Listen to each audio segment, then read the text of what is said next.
우리가 구약 성경을 읽다 보면 왕정 시대를 만나게 됩니다. 왕정 시대는 통일 왕국 시대와 이스라엘 나라가 분열되었던 이 분열 왕국 시대를 통과하게 되는데, 통일 왕국 시대의 왕은 사울, 다윗, 그리고 솔로몬 세 왕입니다.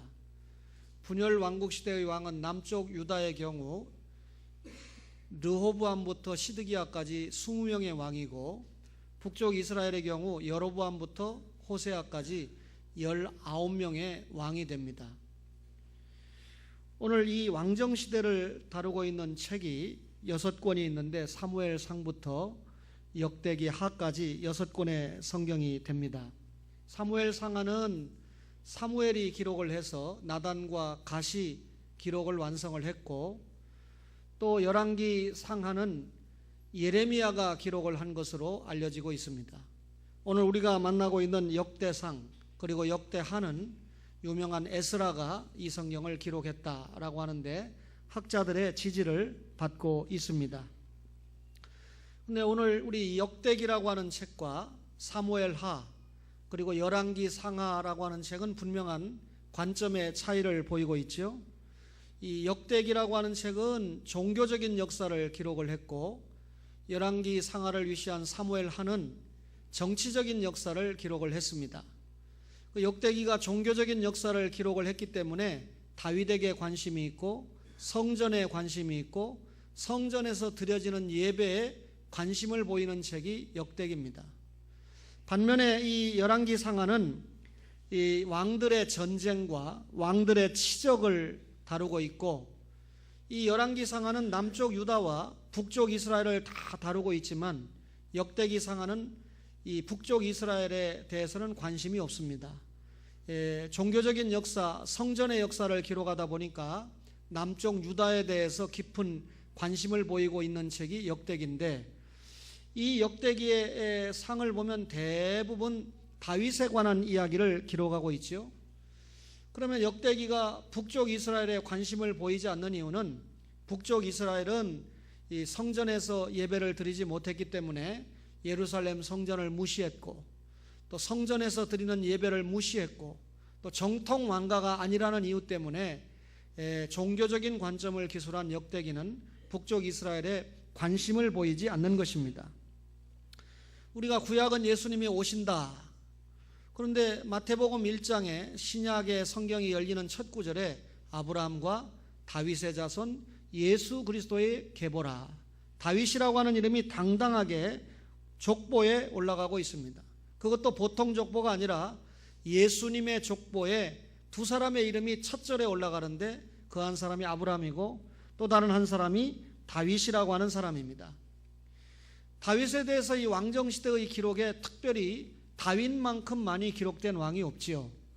그런데 이 다윗을 보면 참 인생이 연약하고 부족하고, 자기가 시편 51편의 회개를 통하여 기록한 대로 얼마나 연약, 모순, 부족, 투성이인지 모릅니다. 그런데 이런 사람을 하나님이 불러서 당신의 구속 역사에, 이스라엘의 역사에 크게 다윗을 들어서 사용을 했습니다. 말하자면 하나님의 구속 역사에 중요한 고리 역할을 했던 사람이 다윗이다, 그 말이죠. 오늘 그 다윗이 왕이 되었습니다. 오늘 우리가 읽은 역대상 29장 26절에 이새의 아들 다윗이 온 이스라엘의 왕이 되었다, 이렇게 설명을 합니다. 다윗의 아버지가 누구라고요? 이새입니다. 이새의 아들이 왕이 됐습니다. 여러분, 일반적으로 왕은 세습되잖아요. 할아버지가 왕이면 그 다음에 아버지가 왕이 되고, 또 아버지가 죽으면 특별히 장자인 그 아들이 왕을 이어받는 것이 수순입니다. 그런데 다윗의 아버지는 왕이 아니었어요. 다윗의 할아버지도 왕이 아니었습니다. 이런 의미에서 자기 아버지나 할아버지가 왕이 아닌데 다윗이 왕이 됐다라고 하는 것은 하나님의 특별한 은혜가 개입됐다, 그 말이죠. 더군다나요, 왕이 되려고 하면 장자가 왕이 되는 것이 통례입니다.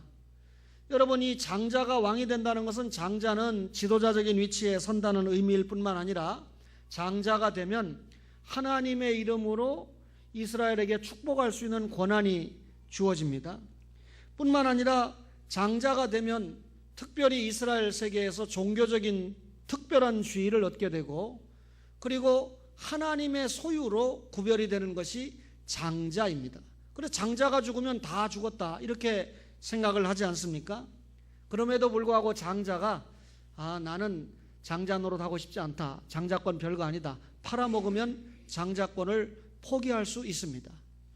또 여러분, 이 장자가 중대한 범죄를 했을 때 장자권을 박탈당할 수 있습니다. 또 이런저런 이유가 아니라도 아버지가 아무리 네가 장자라도 너는 장자의 권한을 받을 수 없다 해서 다른 자녀에게 넘겨버리면 장자의 행세를 할 수 없습니다. 그러니까 이스라엘 세계에서 그 아버지에게 얼마나 효도를 해야 되고 요즘 말로 잘 보여야 되는가 하는 것은 두말할 필요가 없지요. 서자가 장자일 경우에 왕이 되는 경우가 있어요. 아직 이 적자가 없으니까 서자를 일단 왕으로 시켜놨는데 뒤늦게 어린 적자가 나왔습니다. 적자가 나왔는데 이제 합법적인 적자가 나왔으니까 당신 왕자리를 내놓으세요, 장자자리를 내놓으세요 그러면 꼼짝없이 내놓을 수밖에 없는 게 구약의 일반적인 장자 개념입니다. 자, 다윗은 이새의 말째 아들입니다. 몇 번째 아들이죠? 8번째 아들입니다. 그러면 장자가 왕이 돼야 되는데 아버지도 왕이 아닌 것이, 또 자기가 장자도 아닌 것이 왕이 됐다. 무슨 말입니까? 여러분, 또 하나 이야기를 하면 조상 가운데 아주 유명한 가문일 때 왕이 될 수가 있습니다. 가문을 잊지 못하는데 누구를 왕을 시킬까 할 때 굉장히 영향력 있고 유명한 가문일 때 왕이 되는데, 다윗 가문은 아무리 들여다봐도 유명하지 않아요. 베들레헴 출신입니다. 베들레헴 촌입니다. 또 직업은 목축업을 했습니다. 그 당시에 목축업이 주업이라고 해도 목축업을 하는 사람을 유명한 가문이나 또 이 명성 있는 가문으로 인정해 주지 않습니다. 그런 가문에서 다윗이 유명하지도 않은데, 알려지지도 않았는데 왕이 되었다라고 하는 것은 대단한 일이죠. 여러분들이 혹 질문할 수 있는데, 다윗이 유명한 이 블레셋의 골리앗 장군을 물리치지 않았습니까? 이것 때문에 왕이 될 수 있는 조건을 갖춘 거 아닙니까? 그런데 성경을 자세히 읽어보면 다윗이 골리앗을 물리치기 전에 이미 왕으로 선택을 받았다는 것을 우리가 볼 수가 있습니다. 그렇다면 블레셋의 골리앗 장군을 물리쳤다는 이유 때문에, 외적인 이 여건 때문에 왕으로 선택받은 것도 아닙니다. 그렇다면 다윗이 어떻게 왕이 됐습니까? 저는 전적으로 하나님의 은혜라고밖에 설명할 수가 없어요.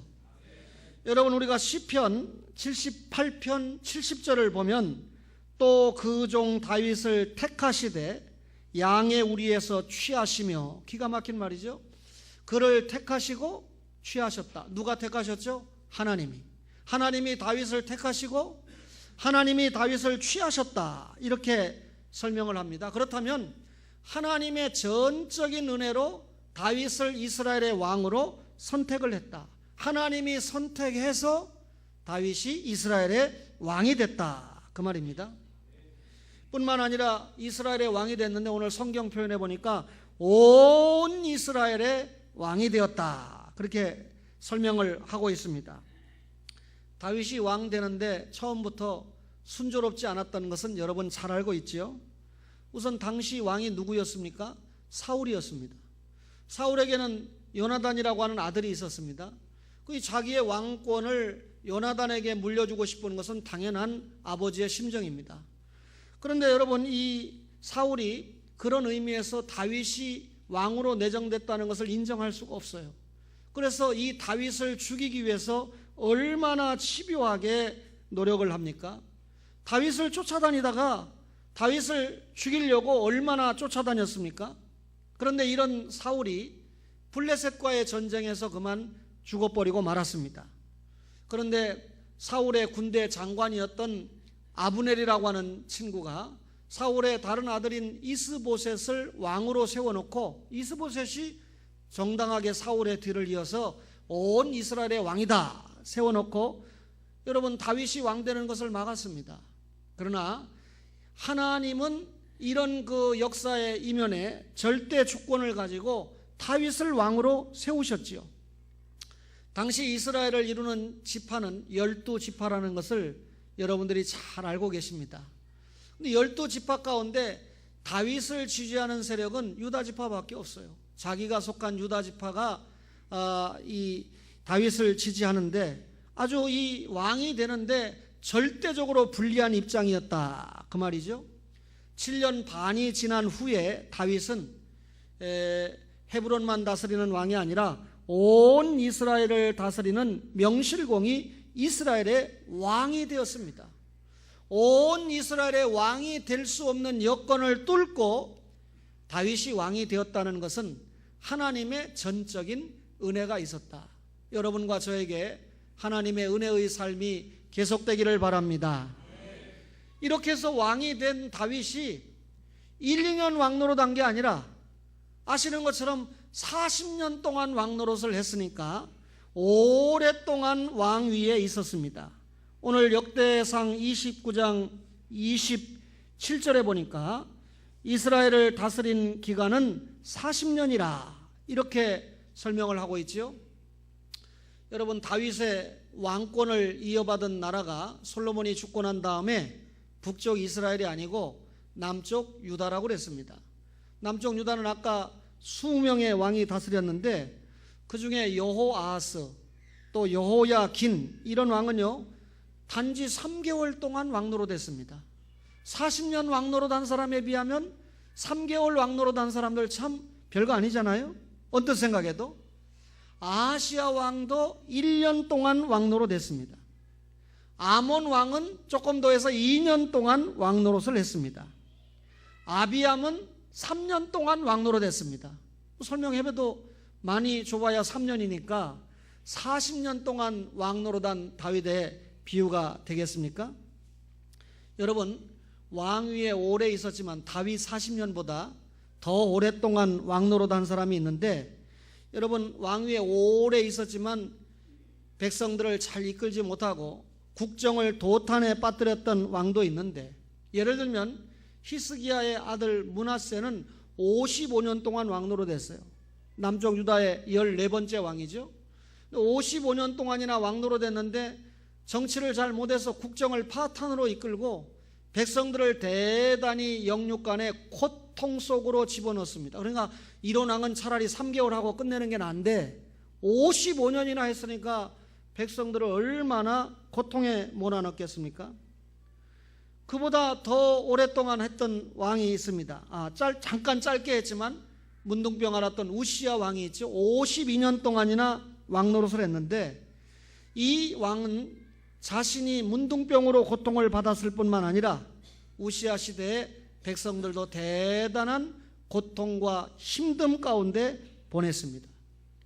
55년이나 또 52년에 비하면 그에 미치지는 못하지만 다윗은 40년 동안 왕노릇하면서 여러분, 다윗이 다스리는 이스라엘 나라가 크게 강성했습니다. 땅도 대단히 넓게 확장을 했습니다. 요즘 말로 말하면 백성들이 잘 먹고 잘 살 수 있도록 부강한 나라를 만드는 그런 지도자, 왕으로서 사명을 감당을 했습니다. 이런 다윗을 평가하기를 다윗은 나이 많아 늙도록 부하고 존귀하게 살다가 죽었다, 이렇게 기록을 하고 있습니다. 오늘 우리가 읽은 28절에 그가 나이 많아 늙도록 부하고 존귀를 누리다가 죽음에, 얼마나 멋이 있는 기록입니까? 그런데 이런 다윗이 좋은 후계자를 두었습니다. 다윗을 이을 좋은 후계자가 있었는데 그 이름은 솔로몬이죠. 솔로몬이 왜 다윗의 좋은 후계자냐? 뭐니 해도 솔로몬은 믿음의 아들이었다, 그 말입니다. 다윗이 솔로몬에게 위를 물려주면서 기도했어요. 역대상 29장 19절에 보면 자기 아들에게 정성된 마음을 주시고 주의 계명과 법도와 율례를 지켜서 하나님의 말씀대로 내 아들이 모든 일을 행하게 하시고, 그리고 내가 위에서 준비한 것으로 성전을 건축할 수 있게 해달라, 이렇게 다윗이 신앙적인 기도를 했습니다. 근데 이 기도가 하나님의 뜻에 적중해서 솔로몬을 통하여 다 이루어지게 되죠.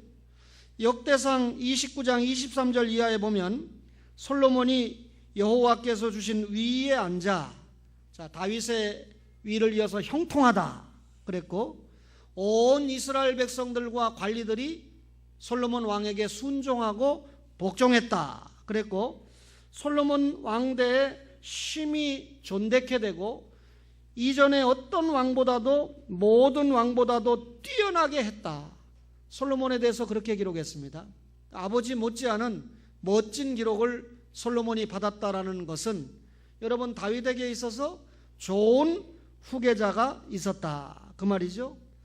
여러분 다윗이 이렇게 좋은 후계자의 축복을 받아서 우선 이 이스라엘의 좋은 국가의 전통적인 계승을 했습니다. 왕가의 계승을 했습니다. 또 중요한 것은 신앙의 계승을 했습니다. 그래서 하나님이 원하시는, 비록 왕은 다윗이고 솔로몬이지만 실질적으로 이분들의 믿음 가운데 실제 왕이 누굽니까? 하나님이시라는 걸 잘 알고 있죠. 하나님의 뜻을 대행하는 인간 왕으로서 사명을, 위치를 확인하고 잘 감당을 했기 때문에 이 부자를 통해서 이스라엘의 신정국가 개념이 확고하게 뿌리를 내리게 되는 것입니다. 다윗은 이렇게 온 이스라엘의 왕이 되었습니다. 다윗은요, 영광스러운 삶을 살았습니다. 다윗의 시종 행적이 기록이 되었는데 오늘 본문 역대상 29장 29절에 보니까 다윗 왕의 행적은 처음부터 끝까지 기록이 됐다. 여러분, 이 기록이 남겨졌다, 대단한 축복인데 그것도 처음부터 마지막까지 기록이 남았다. 얼마나 정확하고 훌륭한 기록입니까? 다윗의 생애를 기록한 사람이 사무엘입니다. 또 다윗의 생애를 기록한 또 다른 사람이 나단 선지자입니다. 또 한 사람이 있는데 갓 선지자입니다. 이렇게 기라성 같은 3명의 선지자들이 다윗의 생애를 기록을 했는데, 이 3명의 선지자들이 다윗의 생애를 기록한 것을 비교해 보면 여러분 3사람이 기록했으니까 다윗의 생애에 대해서 얼마나 정확하게 기록이 되겠어요? 못된 사가들은요, 사람을 높이기 위해서 그 사람의 장점, 좋은 점만 기록하려고 합니다. 그런데 이 3사람은 다윗을 기록하는 데서 다윗이 왕이 된 거, 또 왕으로서 어떻게 권세를 행세한 거 등등을 기록하고, 동시에 다윗이 잘한 것도 기록했지만 잘 못한 것도 기록했습니다. 다윗의 영광스러운 생애도 기록했지만 불행했던 삶도 기록을 했습니다. 밝은 면도 기록했지만 어두운 면도 기록을 했습니다. 그러니까 이 선지자들이 역사를 기록할 때 아주 가감없이 정확하게 기록을 했는데, 다윗에 대해서 이 3사람이 처음부터 마지막까지 기록을 했기 때문에 다윗에 대한 연대를 우리가 정확하게 알고 있고, 또 다윗이 어떻게 왕이 되고 어떤 일을 했는가를 우리가 정확하게 알 수 있는 것입니다. 여러분, 역사는 오늘로 끝나는 것이 아니기 때문에 우리가 좋은 역사의 기록을 여러분 후세에 남기는 것이 대단히 필요하다. 역사는 잠들지 않기 때문에, 역사는 사라지지 않기 때문에 오늘 이 시대를 살아가는 여러분과 저가 역사에 책임을 져야 되는데, 특별히 구속 역사, 교회 역사에 책임을 져야 될 줄로 믿습니다. 다윗은요, 장수했습니다. 오늘 28절에 보니까 저가 나이 많아 늙도록 구했다. 장수했다 그 말이죠. 여러분, 오래 사는 것은 뭐니 해도 하나님의 축복 중 하나가 아니겠습니까? 다윗의 생애가 얼마나 파란만장했습니까? 여러분, 다윗은 원래 군인이었거든요. 그것도 여러분 이 보병사령관, 전방에 가서 전투하는 사령관이다 보니까 생명을 유지한다는 것 자체가 쉽지 않습니다. 늘 전쟁하니까 살아남았어요. 사울 왕이 다윗을 죽이려고 모든 것을 걸었습니다.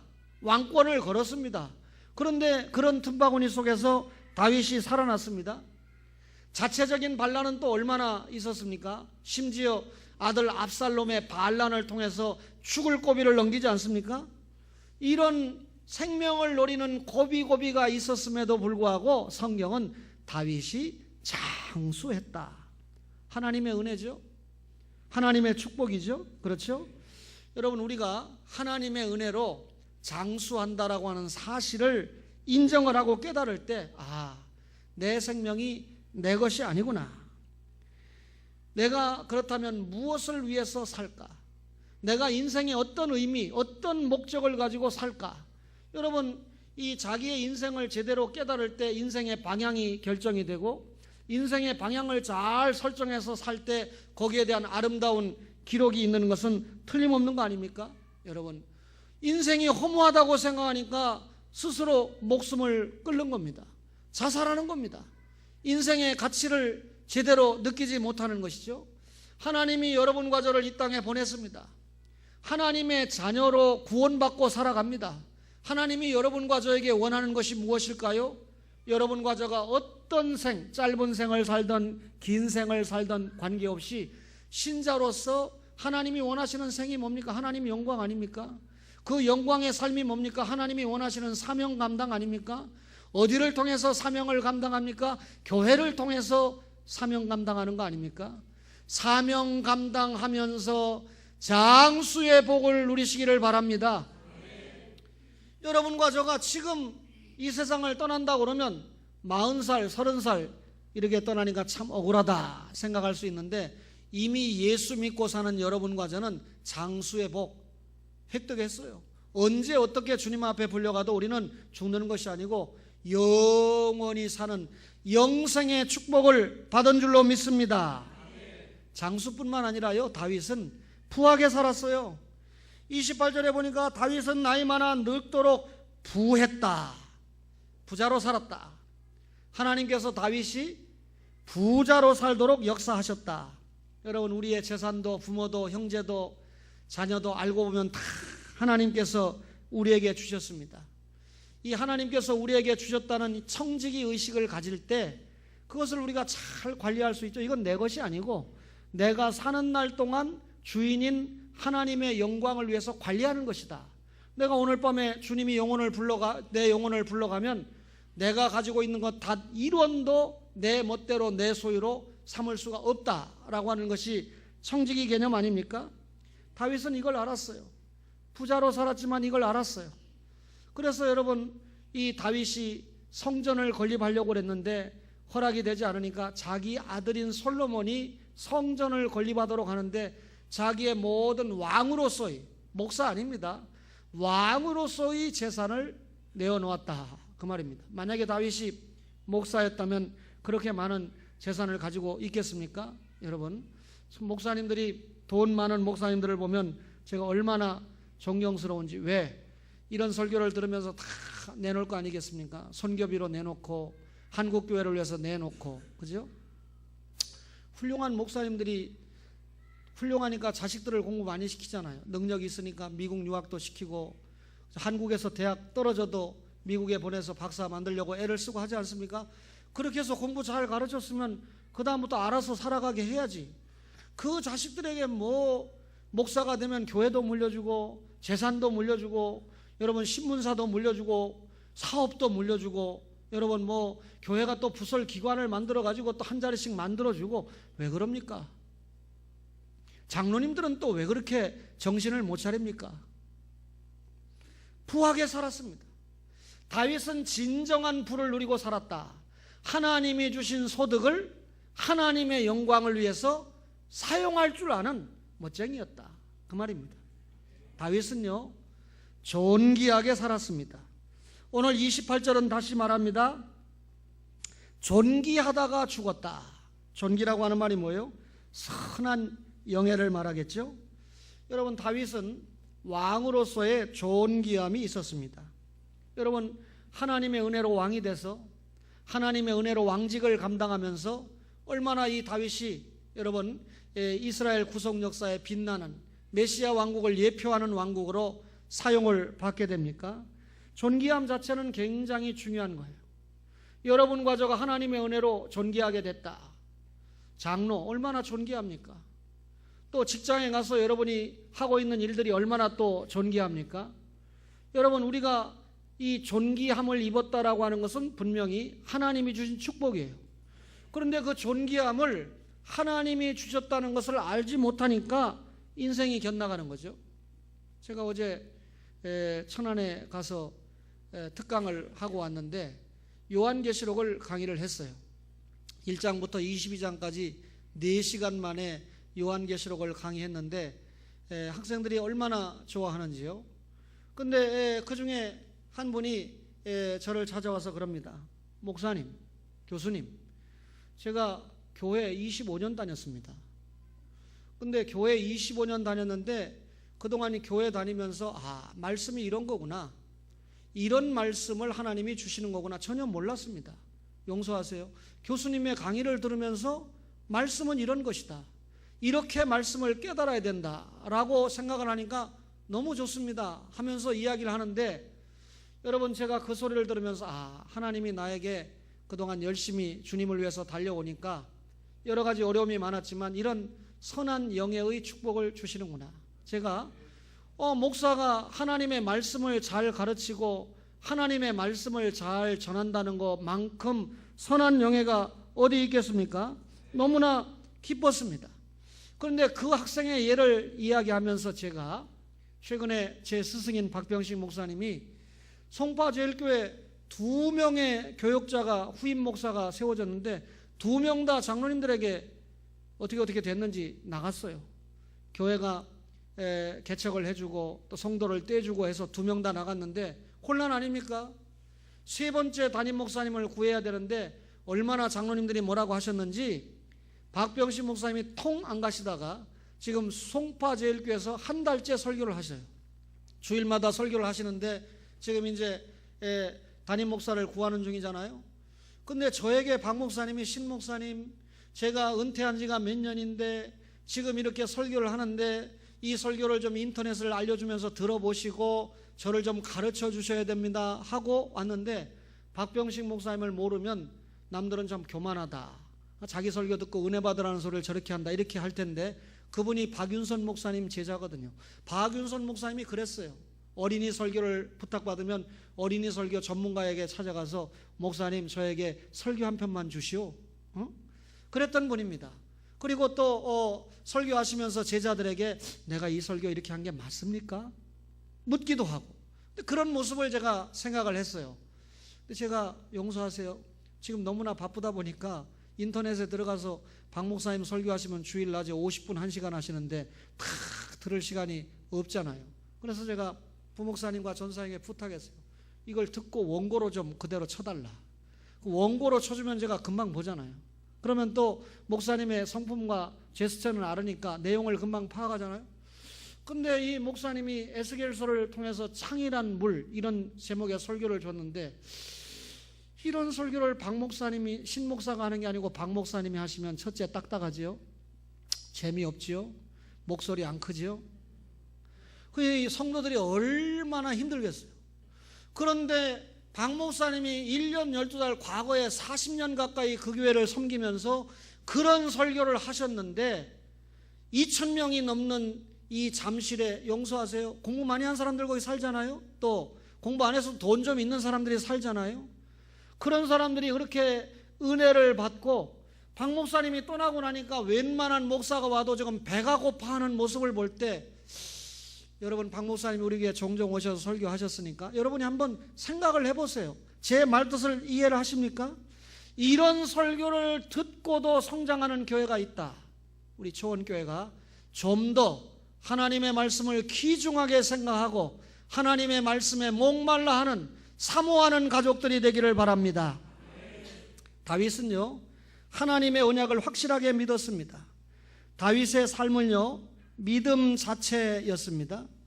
여러분, 다윗은 오실 메시아를 확실히 믿었습니다. 아브라함도 오실 메시아를 확실하게 믿어서 메시아의 족보에 아브라함과 다윗이라는 이름이 올라갔습니다. 다윗이 얼마나 고난을 많이 받았습니까?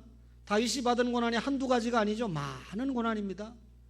다윗이 한두 해 고난받은 게 아니죠. 여러 해 동안 고난받았습니다.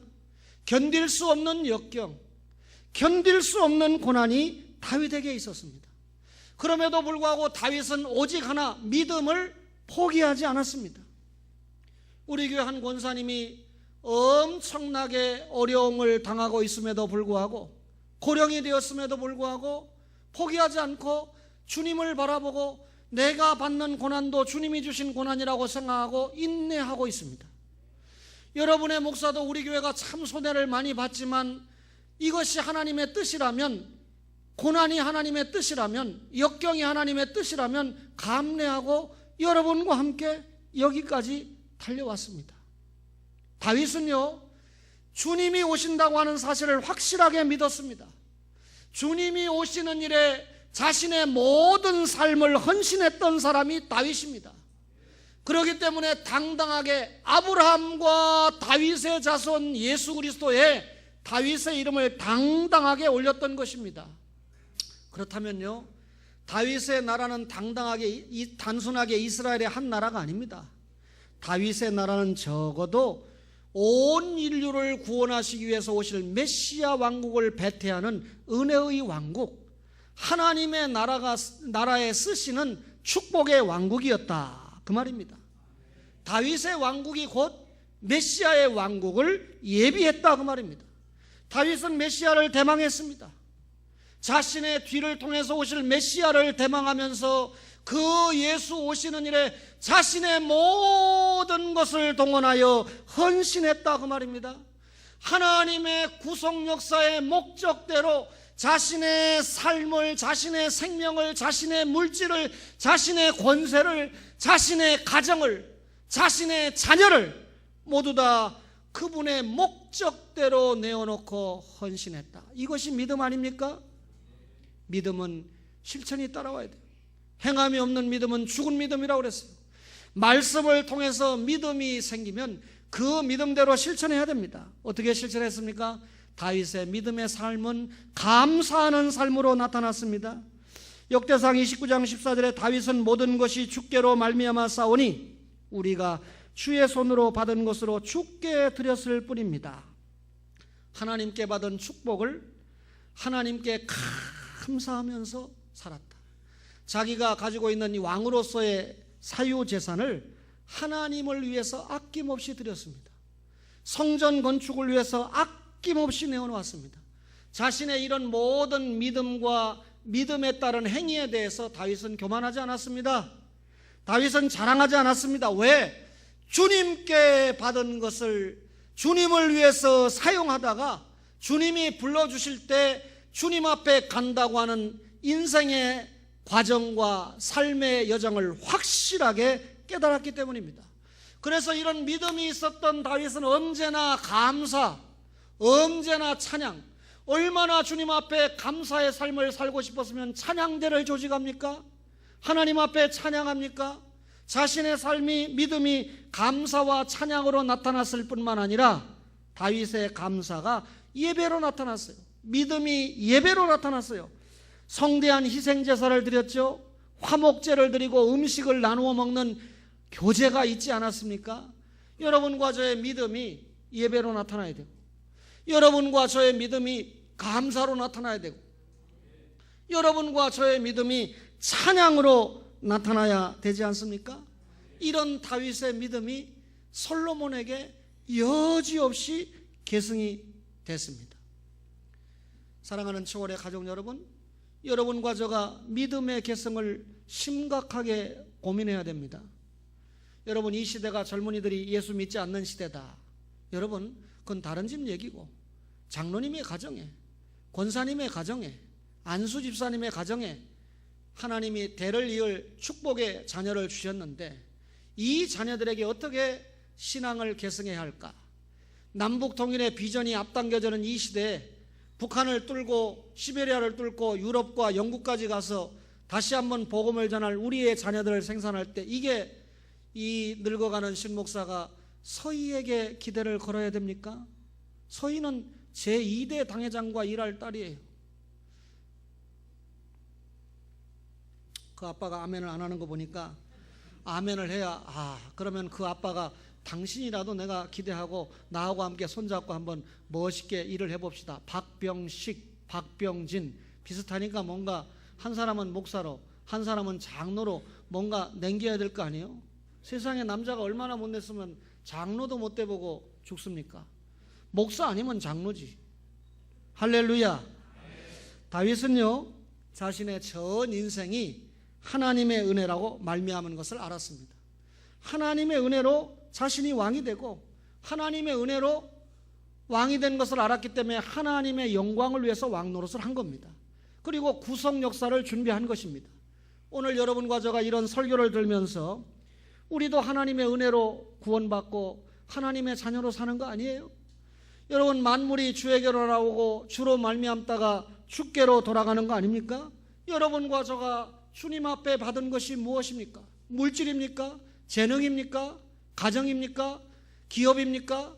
여러분, 자녀입니까? 축복입니까? 어떤 것이든지 우리의 믿음의 입각에서 하나님 앞에 감사함으로 하나님 앞에 예배를 통해서 돌려드려야 되죠. 우리의 믿음의 삶이 감사의 삶으로 그렇게 살다가 마침내 주님이 불러주시면 천국의 삶으로, 영생의 삶으로 가는 거 아닙니까? 천국의 삶이 뭡니까? 불사, 죽지 않는 삶이에요. 천국의 삶이 뭡니까? 완성의 삶입니다. 천국의 삶이 뭡니까? 영원한 축복의 삶입니다. 여러분, 이런 모든 축복이 지상의 교회와 신앙생활을 통해서 준비된다고 생각할 때 오늘 여러분과 제가 다윗이 왕이 되어서 사명을 감당한 것처럼 여러분, 우리가 이 세상을 통치하는 왕이고 제사장이고 선지자 아닙니까? 이런 사명을 잘 감당하여 멋진 초원, 멋진 초원의 가족, 멋진 초원의 축복 누리시기를 주의 이름으로 축원합니다.